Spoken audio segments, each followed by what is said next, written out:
যদি কেউ ভোররাত্রে সেহরি করতে না পারে এবং সকালে তার ঘুম ভাঙে, সূর্য ওঠার পর তার ঘুম ভাঙে, তাহলে সে কিভাবে রোজা ধরবে?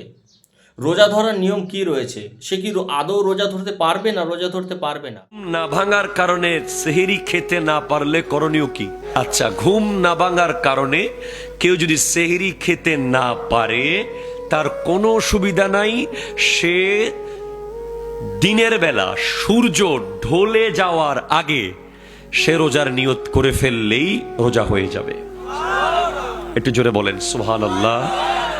সে সূর্য মাথার উপরে আসার পর যখন ঢলে যায় না, এই ঢলার আগে সে নিয়ত করে ফেলতে পারলে 10টা বাজে নিয়ত করুক, 11টা বাজে করুক, 9:30 বাজে করুক, 8টা বাজে করুক, যখনই তার ঘুম ভাঙবে তখন সে রোজার নিয়ত করে ফেলবে, রোজা হয়ে যাবে।